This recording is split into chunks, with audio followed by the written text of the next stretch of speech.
तो हेलो दोस्तों, नमस्कार। स्वागत है आपका हमारे इस YouTube चैनल में एक बार फिर से। दोस्तों, जैसा कि आपने थंबनेल में देखा होगा कि आज हम किस बारे में बात करने वाले हैं। हमारी इंडियन गवर्नमेंट ने बहुत सारी दवाइयों को बैन लगा दिया है। लगभग 14 दवाइयां जो है वो बैन कर दी गई हैं। साथ ही साथ हम जानेंगे कि क्यों बैन कर दी गई हैं, क्या कारण है उनके पीछे बैन होने का, और कौन कौन सी मेडिसिन है जिनको इंडियन गवर्नमेंट ने बैन कर दिया है। तो दोस्तों, मेडिसिन बैन करने का जो सिस्टम है वो बहुत पुराना है। यानी 1940-45 के जो एक्ट हमारा बना हुआ है, उसके बाद से दवाइयों पर बैन लगाना या फिर दवाइयाँ चलानी, ये गवर्नमेंट के अंडर रहता है।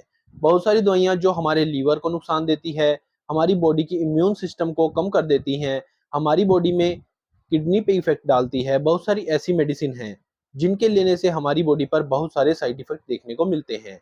तो हमारी गवर्नमेंट जो है, गवर्नमेंट का जो लॉ है वो उन मेडिसिन पर बैन लगा देता है जो भी मेडिसिन हमारे शरीर पर ज़्यादा साइड इफेक्ट करती हैं, हमारे लीवर को डैमेज करने का काम करती हैं, हमारी किडनीज पर इफेक्ट डालती हैं। तो इंडियन गवर्नमेंट ने इसी तर्ज में एक और रूल लाए हैं जिसमें 14 दवाइयां जो हैं वो बैन कर दी गई हैं हमेशा हमेशा के लिए, जिसमें नीमोसलाइड पैरासीटामोल डिस्पर्जिबल टेबलेट आती है। लेकिन ध्यान रहे, नीमोसलाइड पैरासीटामोल डिस्पर्जिबल टेबलेट ही सिर्फ बैन हुई है। नीमोसलाइड पैरासीटामोल अभी तक बैन नहीं हुआ है। नीमोसलाइड पैरासीटामोल 500 mg जो आता है वो भी बैन किया गया है। इसके अलावा एमोक्सिसिलिन, ब्रोमेक्सिन जो है जिसमें कॉम्बिनेशन में आता है वो बैन किया गया है। एविल 25 तो पहले से ही बैन है, लेकिन इसकी जो जानकारी है वो और ज़्यादा केमिस्ट को, ड्रगिस्ट को रखनी पड़ेगी कि कहाँ हमने इसे सेल किया है। इसके अलावा ब्रोमेक्सिम, गुइफेंशन, मेंथोल, डेक्स्ट्रोमिथोर्फन, ये सारे जो कफ सिरप आते हैं, यानी कि इन कॉम्बिनेशन में जो भी कफ सिरप आते हैं वो सारे बैन किए गए हैं। जो भी टेबलेट इन कॉम्बिनेशन में बनाई गई हैं उन सब चीज़ों को बैन किया गया है।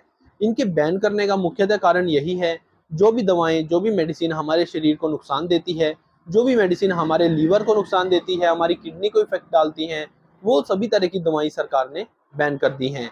जो भी केमिस्ट या ड्रगिस्ट इसको बेच रहा है या फिर जिसके पास अभी पुरानी मेडिसिन या पुराना सामान बचा पड़ा है, क्योंकि एकदम से तो किसी के पास भी पुराना सामान खत्म नहीं होता है।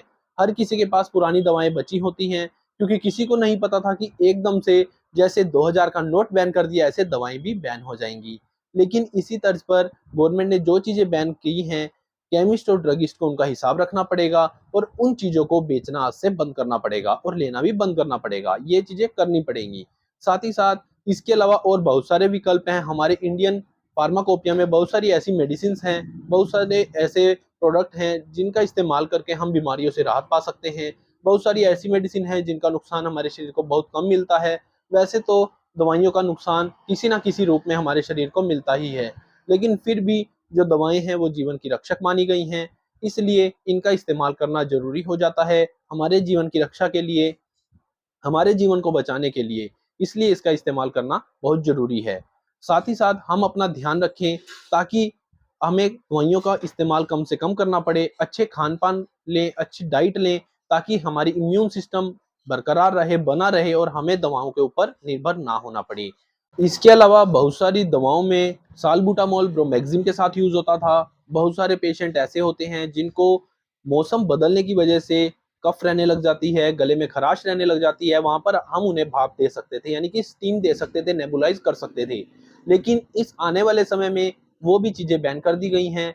लेकिन कुछ चीज़ें हैं जिनका इस्तेमाल आज भी हम कर सकते हैं। ऐसा नहीं है कि सभी तरह की दवाएँ बैन कर दी हैं, ऐसा बिल्कुल भी नहीं है। अभी भी प्रचलन में बहुत सारी ऐसी मेडिसिन हैं, ऐसी दवाएँ हैं जिनका इस्तेमाल करके हम लोगों की रक्षा कर सकते हैं, उनके जीवन को सुरक्षित रख सकते हैं। तो दोस्तों, आज की वीडियो में इतना ही। वीडियो अच्छी लगे लाइक करें, शेयर करें। धन्यवाद। जय हिंद, वंदे मातरम।